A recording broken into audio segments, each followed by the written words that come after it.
Hi, everybody. Welcome to Sovereign Lovestream. Hello, happy Sovereign Sunday. Thank you for joining us. I'm already exhausted. We haven't even started the episode yet, but in preparation for this episode, we've had a lot of really intense emotional discussions. And I guess especially because I'm dealing with the emotional issue of guilt from my divorce. It's been really difficult. And this morning, preparing for this episode, I feel like was really, really difficult. Like I didn't even want to do it. We're committed to the podcast. We're committed to having these discussions. So obviously I wasn't going to back out of doing the episode, but I felt exhausted, like I didn't want to do it. And the reason is because, well, it's twofold. One, I'm going to be really vulnerable here and share some things that I've been feeling deeply inside. And so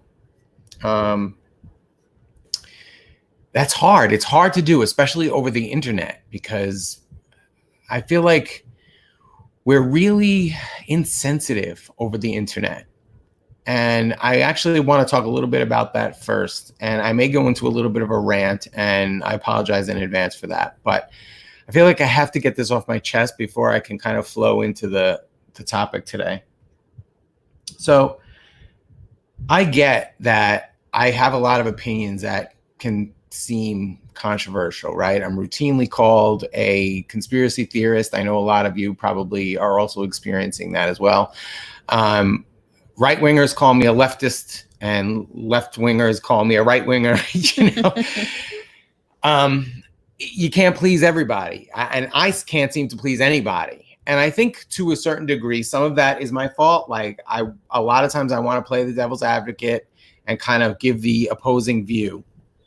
But over the last 2 days, I've been having this conversation in my neighborhood Facebook group. We have a Facebook group for the neighborhood. And, a lot of the people in the Facebook group are very scared of COVID. And I get that. I understand the fear. But I have tried to just be like a voice of reason from the start of the pandemic, trying to offer a counterbalance. And I will confess that I am not always perfectly empathetic. And although I refuse to call names or engage in that kind of like back and forth, sometimes I get sarcastic, especially when like I've got a whole group of people like just throwing all these things at me, trying to prove me wrong. And it's not even about being right. Again, I'm just trying to offer a counterbalance. So anyway, in the group yesterday, I posted a meme that the point of the meme was like, yeah, we need to eat healthy. And that's one of the better defenses against COVID than wearing masks. Or really, it was kind of like calling out the hypocrisy, right? If you're running around eating McDonald's and drinking, lowering your immune system through the toxic garbage that you're putting in your body, and then screaming at people in public, like people in this Facebook group have been calling for police to enforce masks. They want people arrested or ticketed if they're not wearing masks. And for me, as a cop watcher, I know that cops will sometimes use nuisance laws like that to harm people. And there are people in my neighborhood being beat up by police because they weren't wearing masks. This is happening. You can Google it. In Bed-Stuy and Flatbush, this has been happening. So from the beginning, I came out against that. And they interpreted that as, oh, you don't think people should be wearing masks. And then I was labeled, I'm an anti-vaxxer. I don't believe in science. They basically... so now my opinion on anything is discredited because of this. Anyway, I've had these like trolls just like calling me names. And then what they did was they took a screenshot of one of my comments and made it the banner image of the neighborhood Facebook group. And I'm like, then they're calling me the bully. They're calling me a bully and a terrorist for trying very politely as I can until I start to lose it, right? After being harassed for a day and called all these names. Sometimes I'll lose it a little bit. And I'm like, all right, you're an asshole. You're getting blocked. So, which is understandable because a lot of these people will block for a lot less. So anyway, that's kind of my rant. I guess the point is that we can be nicer to each other on the internet, right? We don't have to attack when we disagree with things. We don't have to make it this personal thing and villainize people for their opinions, even if their opinions are the complete opposite of yours, even if your opinion, you think their opinion is, completely baseless. We don't have to treat people like they're animals. And so the way I was treated over simply saying that maybe it makes sense to eat healthy and be more worried about that than screaming at your neighbor because they aren't wearing a mask when they're walking by themselves down the street, right? I get wearing masks in crowds or wearing masks when you're having a conversation to stop the saliva I get that, right? But one lady was bragging about the fact that she tried to have a security guard fired from a supermarket.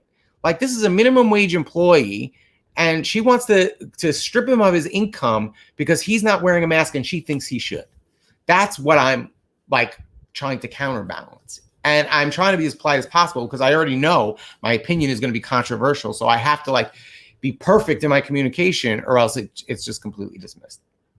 So for me to share things about the guilt that I have about my divorce, it's like after being treated like that, I feel it's heavy. It's heavy and it feels, and look, maybe I'm just whining, right? Like there are greater problems in the world, but this is what I'm feeling right now. And if I'm going to share my thoughts and feelings about something very personal and deep, then I guess what I'm asking for is please treat the topic with respect. And if you have comments, please share your comments. I would just ask that you not be a jerk about it, right? I think what tends to happen is that when people are on the internet, they forget it's very it's less personal. So you're on the internet, you don't know who you're speaking to. You probably would not say these things in person. If we were having a conversation with somebody in person, they wouldn't react the way they do on the internet. It's much easier to allow your darker inner feelings to expose themselves when you're on the internet because you're behind a screen. You're probably never going to see this person. Even in our neighborhood group, we don't recognize the people that we're interacting with on the group. There are tons of people, thousands of people in our neighborhood. So how could we know exactly who who we're interacting with? And so it's a lot easier. I've worked in social media for many years. I've seen the worst of the worst in terms of what people will say on the internet. And I can, and this was one of the things that I've told Danny in the past, that our neighborhood Facebook group is not a representation of our experience in the neighborhood, because the truth is we've never had anybody scream at us. We've never had anybody be like outright nasty to us for having a different opinion. The truth is, and this is where Danny and I have very different experiences on social media, because I know this about it, because I know that social media can bring out the worst. I've chosen to only engage in groups in which I have things in common with people. My Facebook experience is completely different from Danny's experience. I've joined groups of spiritual groups. I've joined groups of people who are into plants. My Facebook feed is memes and plants, and it's an enjoyable experience. I know that there are people out there that have different opinions, and we've mentioned this, I think, last week or the week before, where the truth is we have a lot more in common with our neighbors than the things that are separating us. But Facebook brings out those differences so vividly, so emphatically, that we believe that we are against the world. And it's easy to keep us separated that way. So my way of approaching social media is to not engage in topics that require an in-person conversation. It is pointless. Things get blown out of proportion. It's almost impossible to understand the tone of a comment, the tone of a conversation. And so it seems that things can get out of hand very quickly. And chances are you could probably meet this person at a coffee shop and have a nice conversation with them. You know what's funny is that the one guy that's really like viciously attacking me, I mean, calling me names that like I probably would have been embarrassed to say in high school, right? When you're like at your adolescent worst. Anyway, I was thinking like maybe I should invite him to coffee. He threatened to punch me. He made a comment about wanting to punch me and that I was a bully for expressing that people should eat healthy. I don't know. Anyway, there was another post where a friend of mine was being attacked for posting information questioning the new COVID vaccine, that there's some shady stuff happening. I don't know. I haven't looked into it, but something about overwriting genetic code. The new vaccine has some RNA or something. I haven't researched it yet, so I don't really want to speak about it. One of her friends, this is her friend. This is someone she knows in person. Someone she grew up with was like, do you just post any garbage you find on the internet? I was like, this is the way you treat your friend? Like, I actually asked the person for sources too. I was like, I don't see this. Can you give me some sources for this? Because it was like one of those shared posts. Sometimes people just share posts without really fact checking. So I was interested in fact checking it too. This girl wanted to fact check it, and fine, nothing wrong with that. But why be so nasty? I very politely asked this person, who I am also friends with in real life, oh, can you give me a source for that? Like, why attack your friends? Why assume the worst? People think that I just want people to die from COVID because I question the official corporate media narrative. It's such a leap of logic to get there. But I don't want to take up too much time. We've already spent like 10 minutes on this. So yeah. Yes. Thank you. And post that comment right before that. I think that's a good comment too. Yeah, we are ultimately all connected. No matter what your religious belief is or spiritual beliefs are, we are all connected, whether we're all God's children, if you're a Christian, or whatever, or if you're into the more kind of Buddhist or New Age concept of we're all part of the same consciousness. It's really the same thing conceptually, right? We're all connected. We're all a part of each other.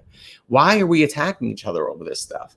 And you know what? I'm not perfect, but I mean well. My intentions are good. I want people to be healthy. I'm telling them, don't just wear the mask, eat healthy too, right? Like, you'd think I was saying that the Holocaust didn't happen the way they react. It's crazy.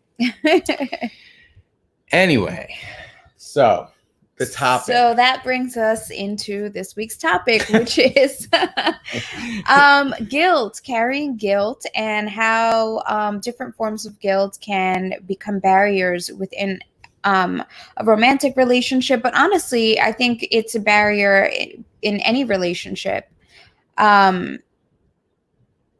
So where do we get started? Well, I think I will just talk about my guilt.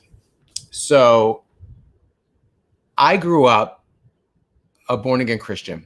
My dad wasn't, but my mother was very strict and devout. And my parents were divorced. And my mom was fixated on this idea that one day my dad would find God and come home and we would be a family again.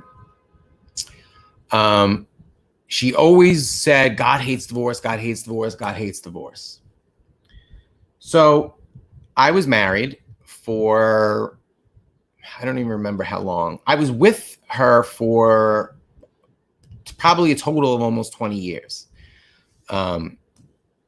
Since we were young, and we were in high school when we got together. And as we grew separately. We both had emotional issues, a lot of repression, which comes from a lot of that religious programming. And I'm not against Jesus at all, because I am definitely a follower of Christ. I don't call myself a Christian anymore, but I'm a follower of Christ for sure.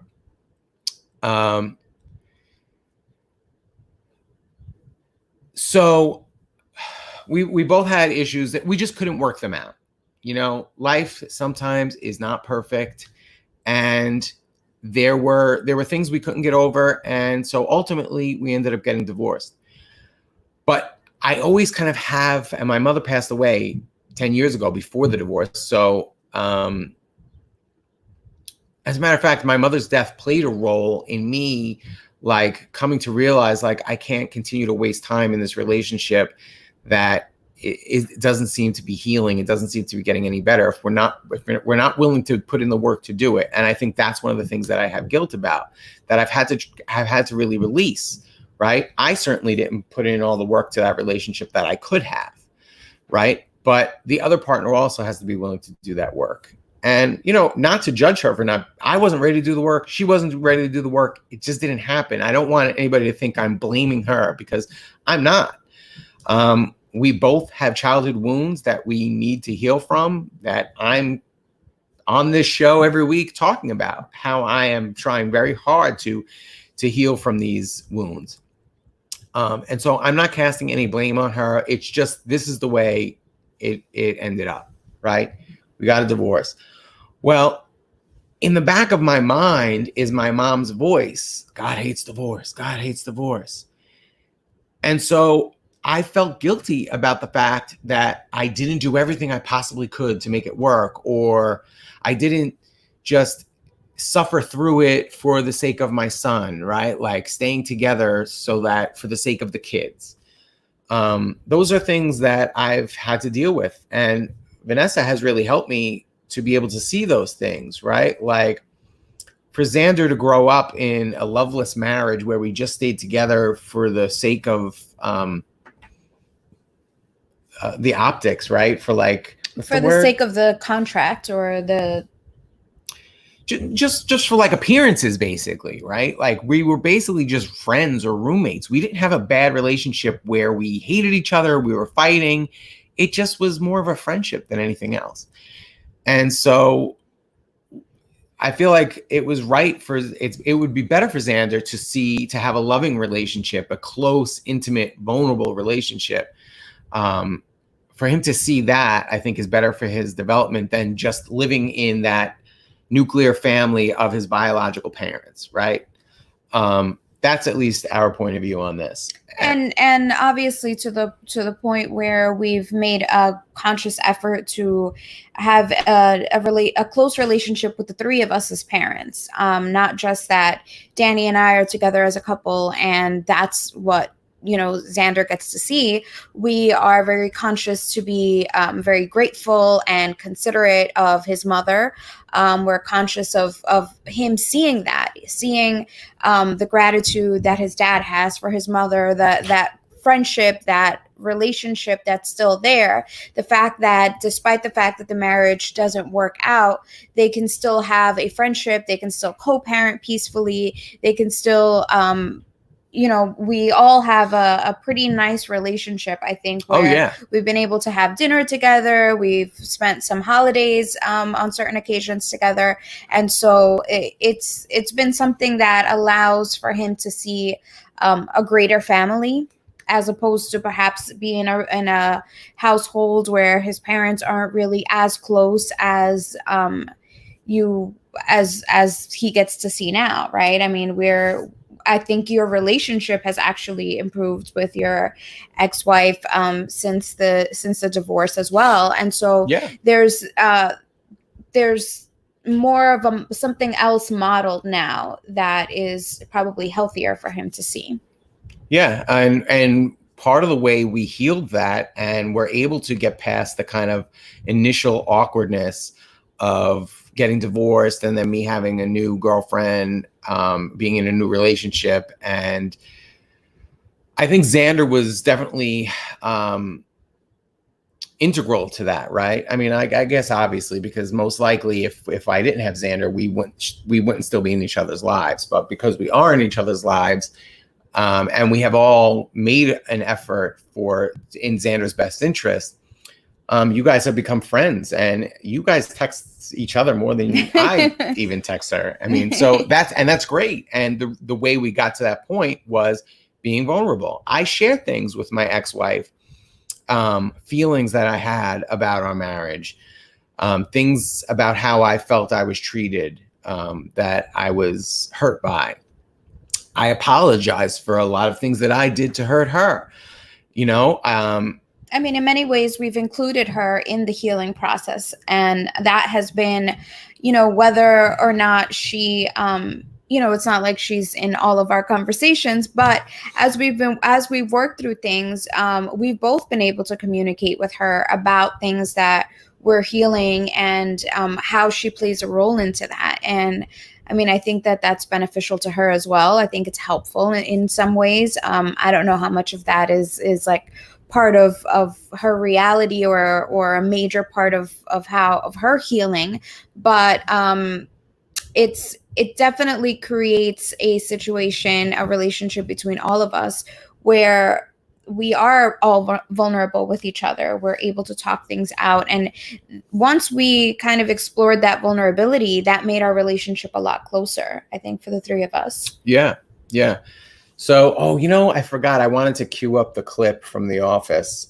So this week, I realized Vanessa loves The Office, and, you know, I enjoy it too. And she had this episode on, and if you know the characters, Jim and Pam were like a long-term couple. But in the beginning of the show, the first couple of seasons, they weren't together. They liked each other, but they always kept missing each other. When one was single, the other wasn't, and it was weird. And so Jim moves away, and because she doesn't want to be with him, or she's not available at the time. So he moves away because he feels like, all right, I tried to ask her out twice. She rejected me twice. Let me just get out of here so I can get over her. I don't want to see her every day at work. Then eventually he comes back, but that part of their friendship, the thing that made them want to be together, was kind of missing. And it was because Jim had closed himself off because of the hurt that he felt. As a defense mechanism. It was a defense mechanism, right? So he closed himself off. And I realized in that moment, like, I got so emotional that, like, I started to well up, and like tears came to my eyes. And I realized that I've done the same thing. Being in a relationship that I was so invested in, I was in it for almost 20 years and put a lot of work into it, and it failed.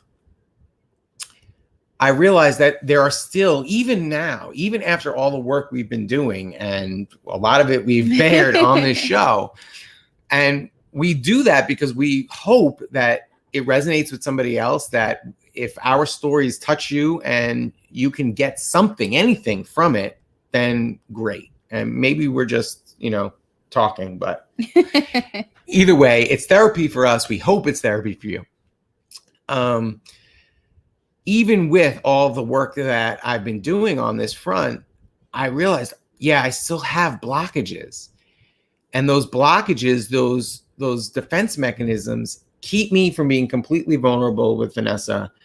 And when you're not vulnerable, you can't feel the depth, the true depth of love that exists. And we are both deeply committed to each other. We would not have gotten through all that we have been through. No. We would not have been able to persevere and heal the way we have if we weren't in love. If we weren't truly and deeply in love. I am truly and deeply in love with you. So am I. And you should be my girlfriend. Oh, and I'll think about it. There's nothing that I want to be a blockage. No defense mechanism. Nothing that I've done to hurt her that I won't apologize for.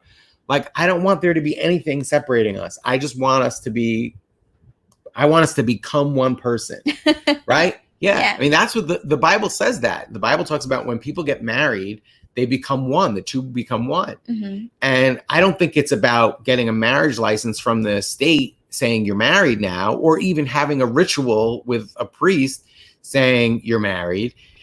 It's the commitment. It's the love. It's the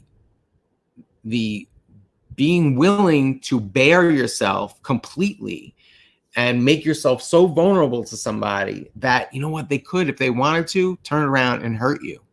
Obviously, as we've grown together and as we've been on this journey, we've grown in a way where we trust each other. Yeah. So I know that I can trust you not to intentionally hurt me. of course, you're not perfect. I'm not perfect. We do things to hurt each other, Yeah. but we know there's a relative amount of trust. So, but it's still hard. Even with that trust, it's still hard to like be totally vulnerable at times. Right? Like, I didn't want to tell her about this argument where I'm basically getting bullied in the neighborhood group, because she'd be like, well, it's your fault, because I was afraid. She would be like, it's your fault. Why are you even in that group? My news feed's all plants and funny memes. So why don't you just make it so that your news feed's only plants and funny memes, and then you wouldn't have that problem. That's what so like, I was afraid to be vulnerable, even about something silly like that. I was afraid to get blamed. That's my ego. I don't want to be criticized. I don't want to be criticized for being in this group trying to spread truth. So I'm just going to not say anything about it. Except he's walking around fuming. I'm like that guy from Inside Out, Larry, the angry guy. What's his name? Lewis Black, right? I think that's his name. The guy that does the voice for the angry character, and he's always blowing his top. I even used that meme today. Yeah, I'm kind of like walking around. I'm like, I don't want to do this podcast today. I'm going to go on the internet, and people are going to bully me because I said eat healthy. Now I'm going to go and share deep, intimate things about my feelings about my divorce and my relationship, and people are going to crap all over it. And look, this podcast is broadcast over the Conscious Resistance Network, which is a very woke channel, right? And yet every week there are trolls talking garbage, like saying that we're not good looking enough to have a podcast, or making comments like that. It's like, even on or like whatever. Yeah, I mean, these really intelligent and philosophical and channels, there's always going to be people like that. Do I want to do that? Do I want to subject myself to more abuse? But here I am. Clearly you do. Saying it anyway. With my hair malfunctioning, somebody's going to come on and make fun of my hair because it's malfunctioning. Well, look at mine. I think that it's our society has taught us to not be vulnerable. As a matter of fact, when I was younger, my mom used to say that to me.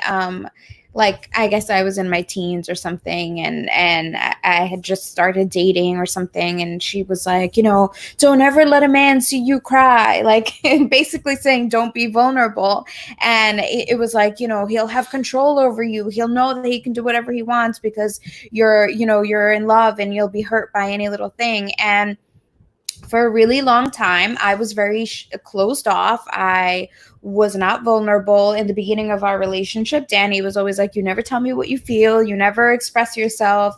You keep everything inside. And it took a long time for me to finally be vulnerable. Then when I was vulnerable, he was like, I remember tone it down. Tone it down. That was too much. Then she was like telling me every feeling she had. I was like, whoa, the floodgates opened. I'm an empath, so I have a lot of stuff going on. But yeah, in the beginning, he was like, you never tell me what you're feeling. You never express anything. You just keep it all to yourself. And I had just learned that was the way. Now that I've opened up, yeah, in the beginning, there was a bit of a learning curve. And Danny had a really hard time with all of my emotions. But now we've kind of, I think, gotten to a pretty comfortable place. I mean, but that was because my ego felt like when you were having negative emotions about my behaviors or something, that it was an attack or a criticism. So my ego was like, oh my God, all these feelings are like an attack on me. And that's the way it felt it. And so it took a couple of years for me to be able to integrate that. And there's still moments where my ego does like, criticizing you. Don't tell her about the argument.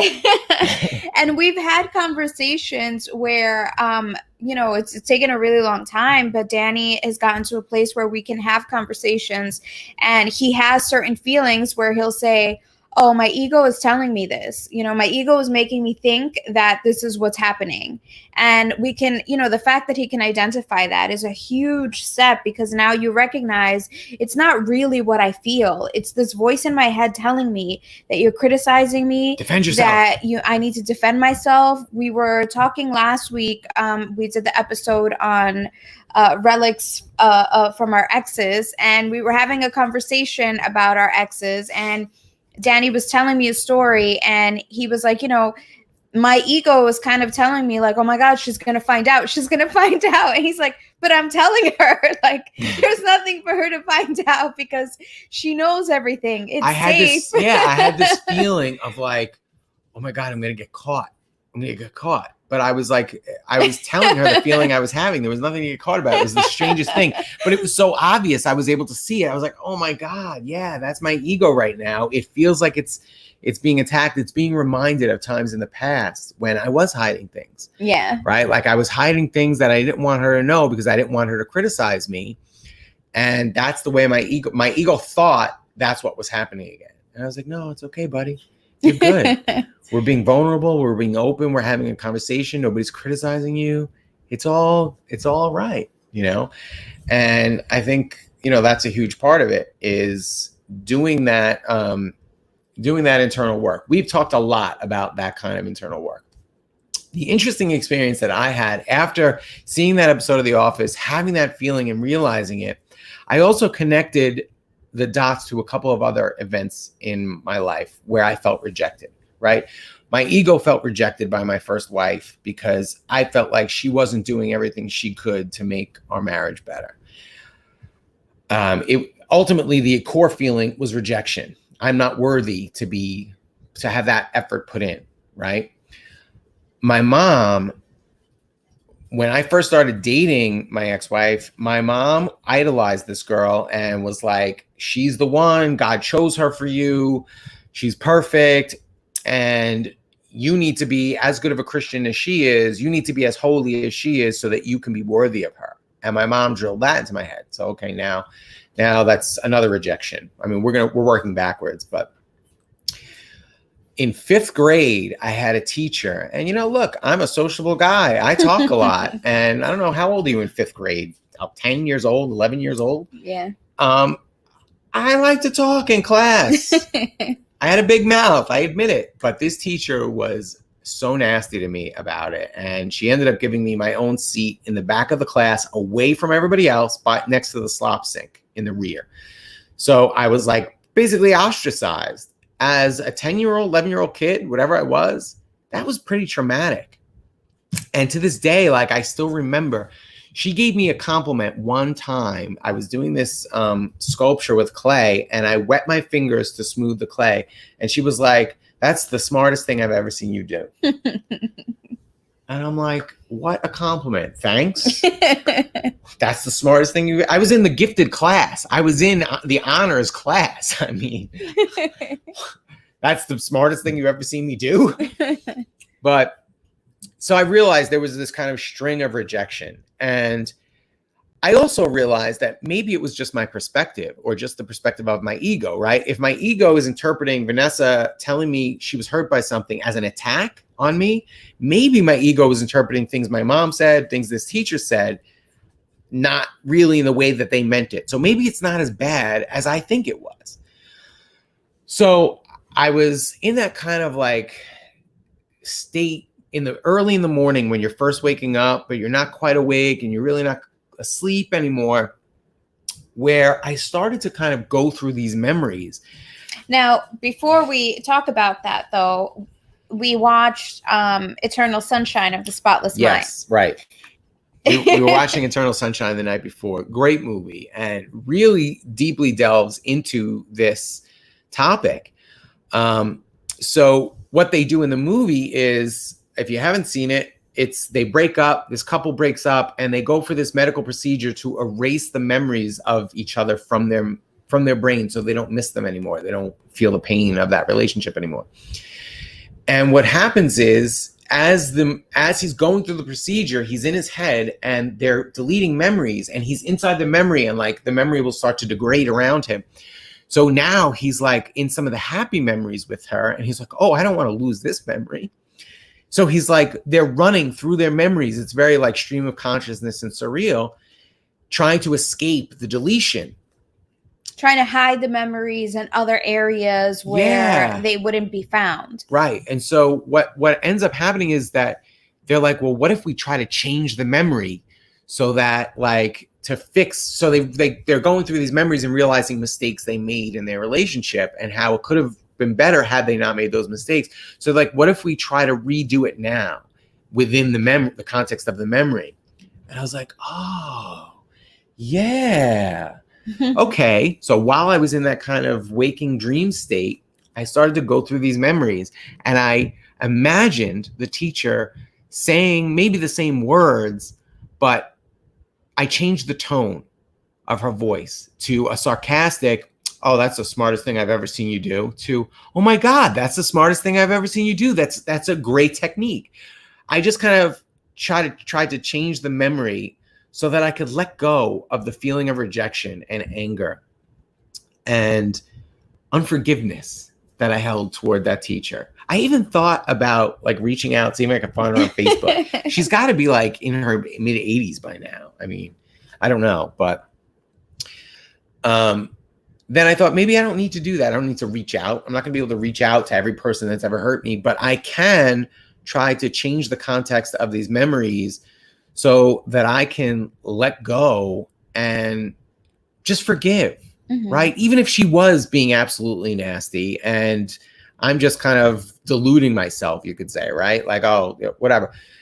I can forgive her. I don't know what she was going through. You know, maybe she was going through a divorce at the time. Who knows? I don't know what was going on in her life, personal life, that she was being nasty to what I perceived as being nasty to me. Maybe she was. Maybe she was just didn't have the patience for that season.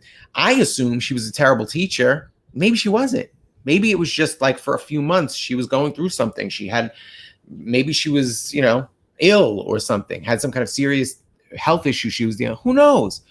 But bottom line is I can forgive it.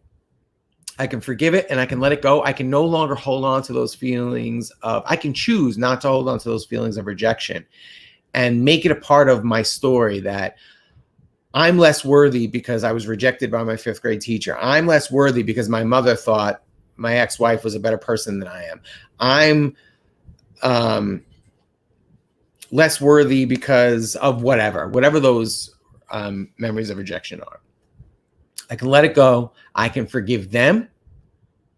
And I can forgive myself for falling into it, for agreeing with them, for not agreeing with them, for being angry and rebelling totally against them and maybe unnecessarily, right? I can just apply love to the situation and let it go. And yeah, some people are saying it's a denial of truth. It's not. It's just a coping mechanism, right? Like, I'm not denying the truth. I don't know the truth. I can't go back to that moment in time physically and say, did I misinterpret her comment? Was she being nasty? Or did I just hear it that way because I was defensive? I don't know. I can't travel back in time. So I don't know if it's a denial of truth. But again, I can choose to let go of the negative feelings associated with it. Breathe through it and just say, you know what, no matter what that teacher thought, no matter what my mom thought, I am a worthy person. I am, you know, I can love myself anyway. I am a child of God and I am worthy of love because we all are, no matter what our mistakes are, right? So I feel released now. Yay. After talking that out, like I can feel like some of the heaviness lifting out of it. So maybe talk for a few minutes so that I can catch my breath. I think that it is necessary a lot of times to talk these things out. One of the books that we've recommended many, many times, and we recommend to everybody that we come across, every couple, is a book called Getting the Love You Want by Harville Hendrix. And this particular exercise is actually in the book, and you can do it with your partner. And go through as many childhood traumas as you want, as many experiences. If you don't have a particular experience, you can just do a generalization, right? So there are some situations where Danny has memories of his mother not being fully present, right? Yeah. So we can sit down, we can say, okay, for this exercise, I am your mother, and he can say, and I am your child, I am this years old, and okay, and how do you feel? And kind of go through the memories. What does the house look like that you were growing up in? What does it feel like to be in there? What does your room look like? Kind of get into that frame of mind of when you were that age. And then as a parent, ask, how do you feel about me? And he can say, you know, I feel like you're not giving me as much time as I would like. I feel like you're not giving me attention. It seems like you're too busy for me, or that I'm annoying you. And you know, I can ask him, and how does that make you feel? And you know, I feel unloved, I feel frustrated, I miss you. And then I can sit there and mirror back to him what he's saying. I understand that you feel unloved, I understand that you miss me, and I can apologize to him and say, I'm sorry that I wasn't present for when you needed me. There's no excuse. You know, I allowed my own things to distract me, or you know, I didn't mean to not give you that attention. Kind of go through the motions of allowing him to hear the things that he needed from his mother at the time. And obviously we're not in a delusion. I know I'm not his mother. I know he's not my child.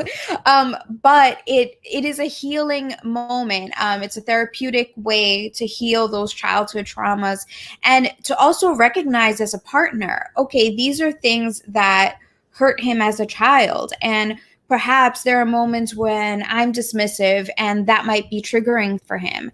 So how can I be more mindful so that I don't trigger those feelings? Or how can I help heal those things?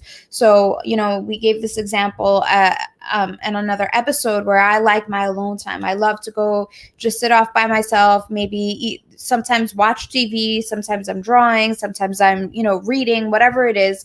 I do my own thing. And for a long time, it used to trigger Danny. And it was like, you don't want to be around me, you're frustrated. And I had no idea that this was all associated with what he perceived from his mother years ago. Mm-hmm. So we've kind of worked around that, where if I'm having my alone time, first of all, now he knows that it's not about him. I'm not running away from him. It's not that I don't want to be around him. For me, I need my alone time. I grew up in an apartment with 2 siblings. I didn't have my own room when I was a child, so I always felt like I never had privacy. So as an adult, I value my privacy and my alone time so much. So if I'm going to go have alone time and, you know, read in the living room or something, I'll kiss him before I go. All right, I'm going to go read for a little while. Okay, I love you. And, you know, it's a way to help him get used to the idea of me having my alone time, and that not meaning that I don't love him. And that will help reframe that in his idea. Somebody wants to be alone, somebody leaves. It doesn't mean that they don't love me. It doesn't mean it's a rejection of me. And it seems so basic. As an adult, you're like, well, I'm a rational adult now. I know that, you know, like I know these things.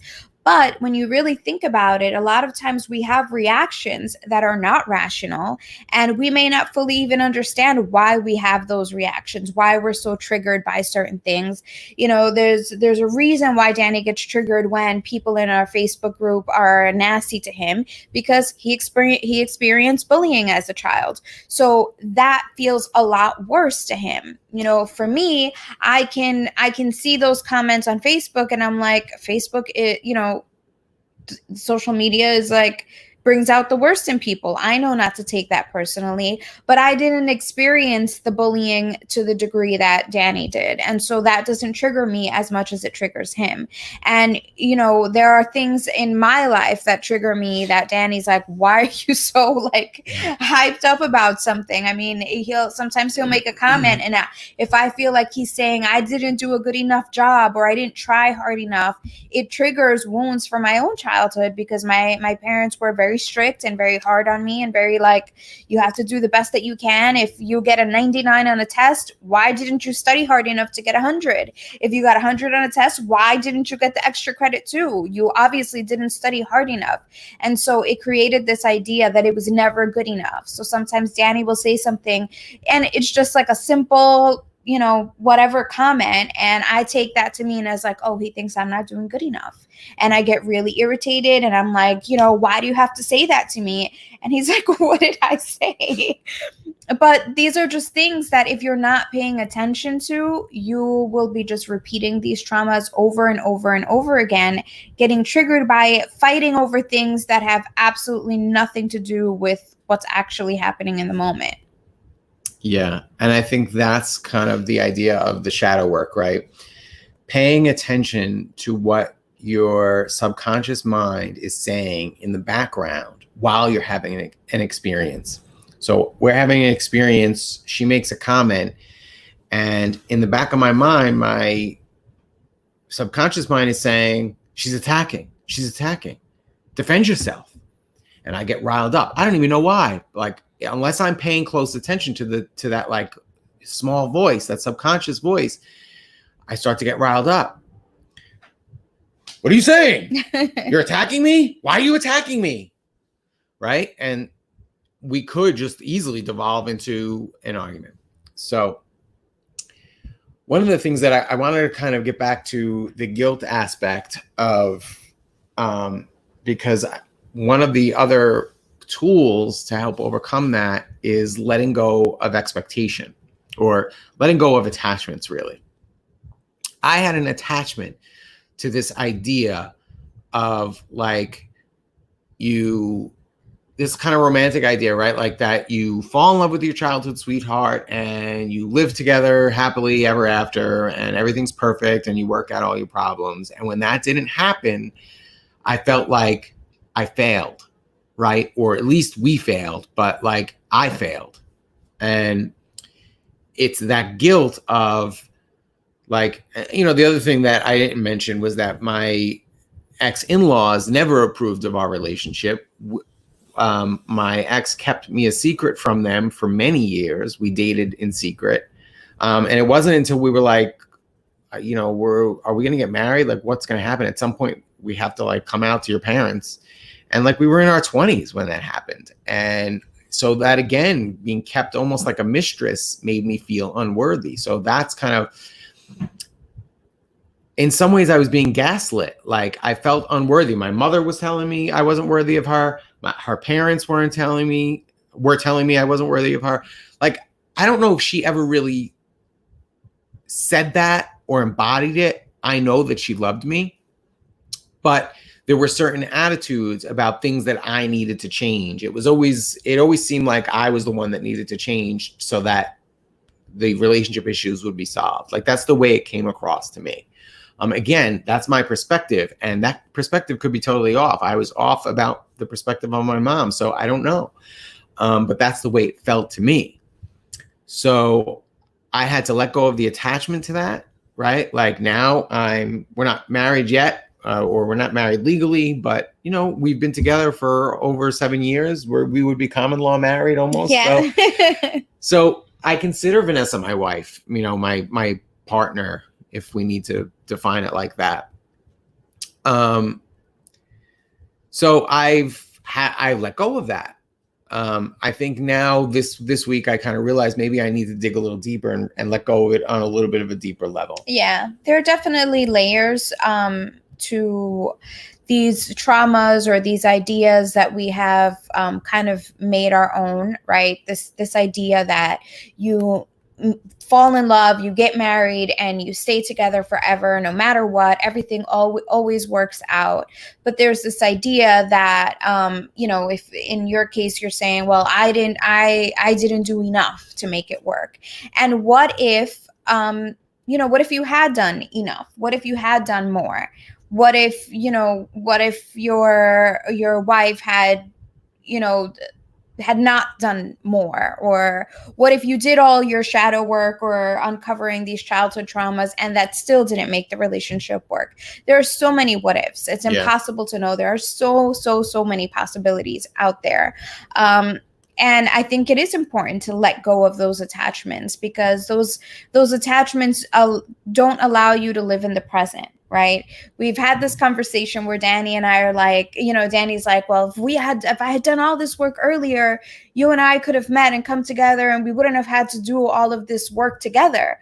But that is the basis of our relationship. Not that we wouldn't have to do work together, but just that we wouldn't have had such a hard time. Exactly. And it's a romantic idea, but obviously the hard times we had brought us closer together, made our relationship deeper. So I do appreciate that. There's just moments that it's like, yeah, I wish it could be a fairy tale romance where we just came together, had no problems, were deeply in love, and lived happily ever after. That's what fairy tales are for. That's the Disney princess kind of thing, right? And it's unfortunate because then so many couples think that there's something wrong with their relationship. If they still have to do all this work, if there are traumas there, if there are barriers, if there's uncomfortableness in the relationship, there's this idea that it's like, oh no, I am doing something wrong.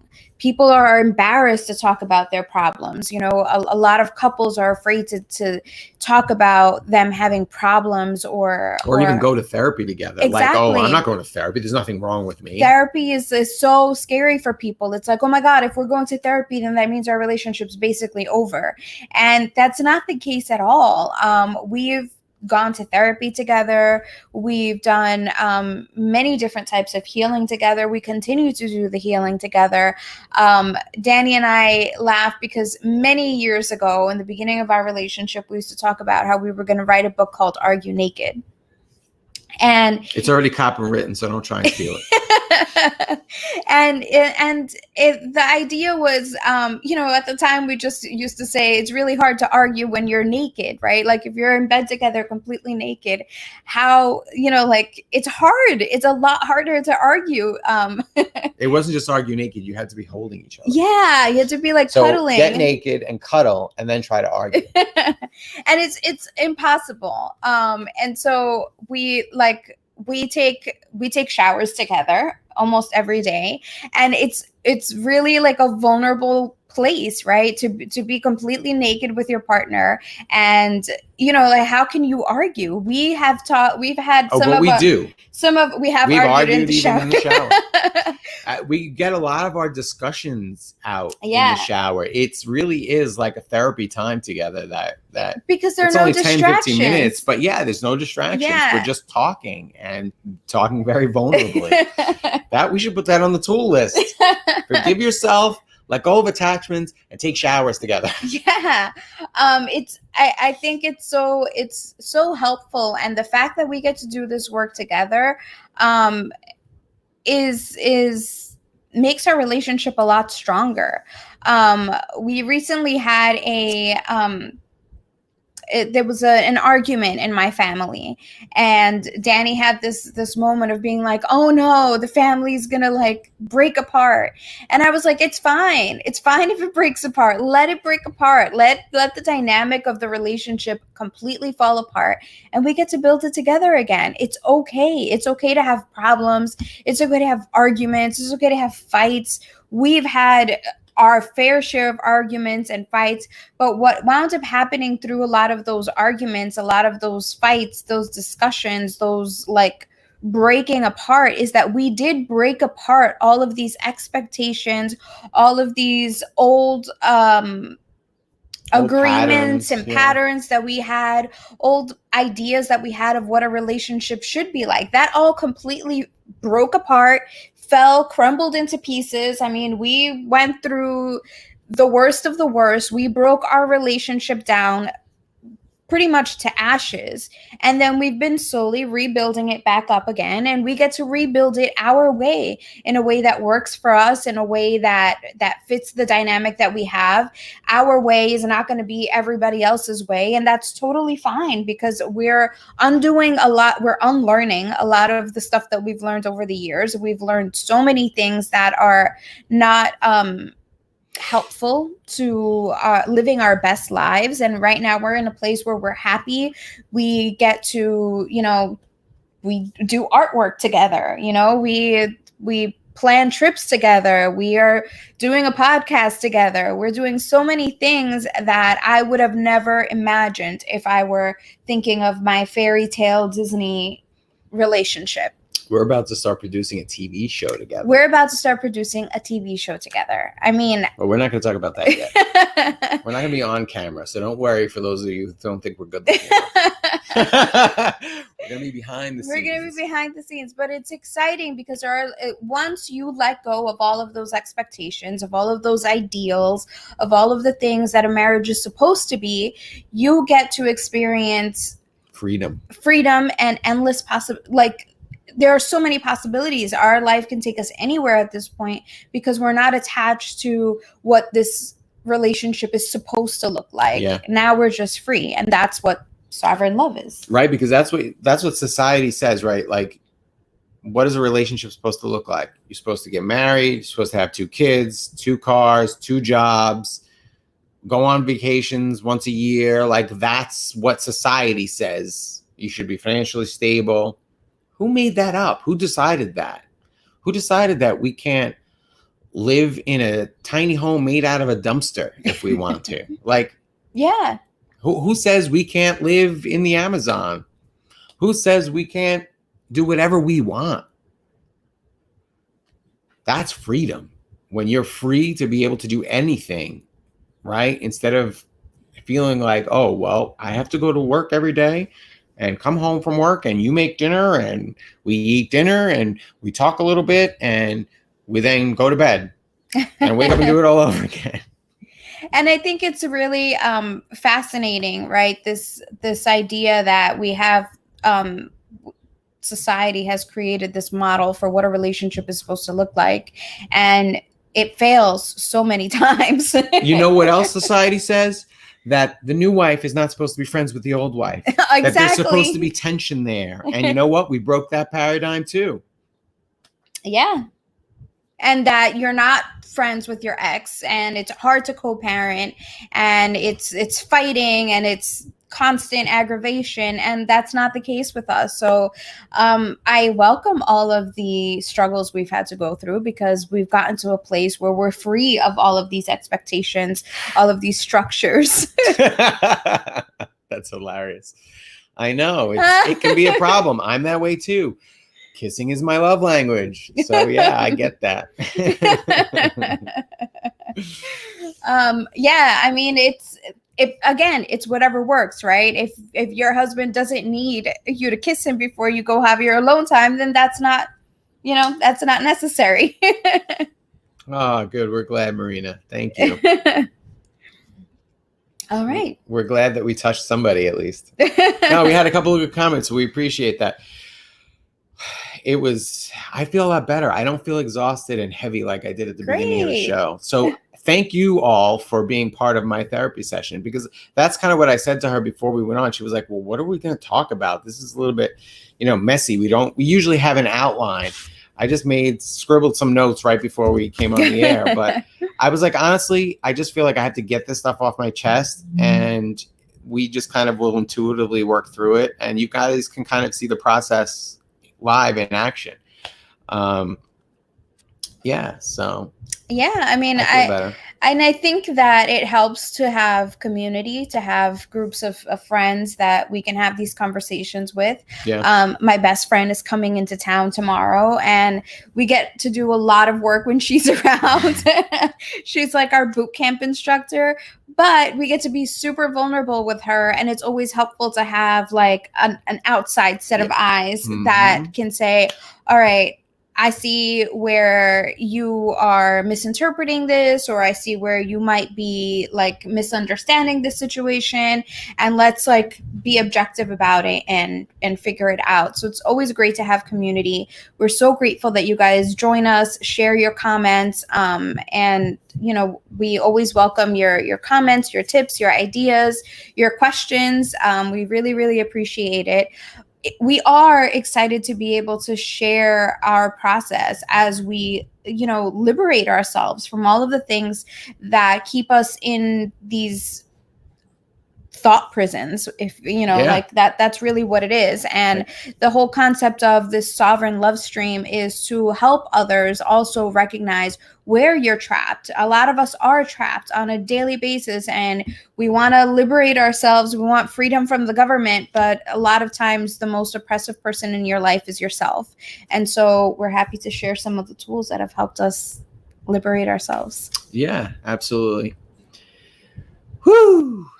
Well, thanks for joining us. Before you go, though, please give us a like on social media. Help us spread the word. If you found this, useful, or you were touched by this, share it. Maybe some of your friends might find it interesting too, and may get some benefit from it. So we're on all the major,